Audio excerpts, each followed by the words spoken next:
लखनऊ शहर की एक हवेली सालों से वीरान पड़ी थी। उसमें एक बहुत बड़ा और पुराना बरगद का पेड़ था। लोगों का मानना था कि उस घर में रहने वाले लोगों ने उसी बरगद के पेड़ पर चढ़कर आत्महत्या कर ली थी। उस दिन के बाद से वो घर सूना पड़ा हुआ है।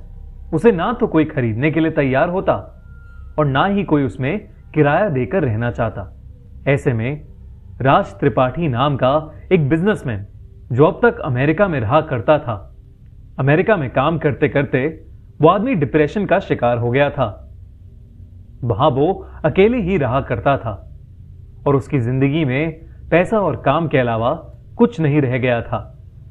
इसीलिए वो इंडिया आ गया और यहां अपने परिवार के साथ रहकर एक नया बिजनेस शुरू करने का प्लान करने लगा। रहने के लिए राज ने वही घर ले लिया क्योंकि वो बहुत सस्ते में मिल रहा था। राज के परिवार वालों ने और यहां तक कि घर बेचने वालों ने भी उन्हें चेतावनी दी कि इस घर में बहुत सी अनहोनी घटनाएं घट चुकी हैं, लेकिन राज ने किसी की भी नहीं सुनी।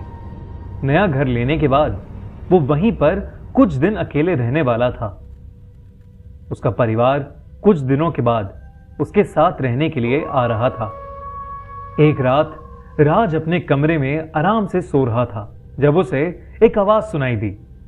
आवाज सुनते ही वो झटके से उठ गया और उसने अपने सामने रखे शीशे में एक भयानक सी दिखने वाली औरत को देखा जिसकी आंखें और जीभ बाहर निकल रही थीं।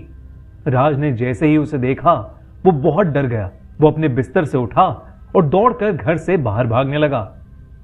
जैसे ही वो घर से बाहर निकला वो किसी के पैरों से जा टकराया। जब उसने सर उठाकर देखा तो उस बरगद के पेड़ पर बहुत से लोगों की लाशें लटक रही थीं।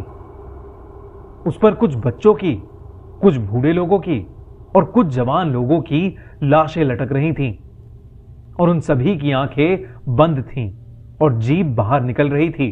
अचानक से उनकी आंखें खुल गईं और वो सब के सब राज की तरफ देखे जा रहे थे। राज उन्हें देखकर बहुत डर गया और वहीं पर बेहोश हो गया। अगले दिन राज की मेड ने उसे जमीन पर बेहोश पड़ा हुआ देखा। उसने राज को उठाकर बेड पर लेटाया और डॉक्टर को फोन कर दिया। डॉक्टर जब उसे चेक करने आया तो उसने बताया कि वो स्ट्रेस की वजह से बेहोश हो गया था। राज ने अपने परिवार वालों को फिर से फोन लगाया और उनसे जल्द ही उस घर में शिफ्ट होने के लिए कहा, लेकिन उसके परिवार वालों ने कहा कि पुराने घर का कुछ काम बचा हुआ है और उसे निपटाए बिना वो लोग वहां नहीं आ सकते। राज को कुछ दिन और अकेले उस घर में रहना था। राज को डर के मारे अब रात में नींद आनी बंद हो गई।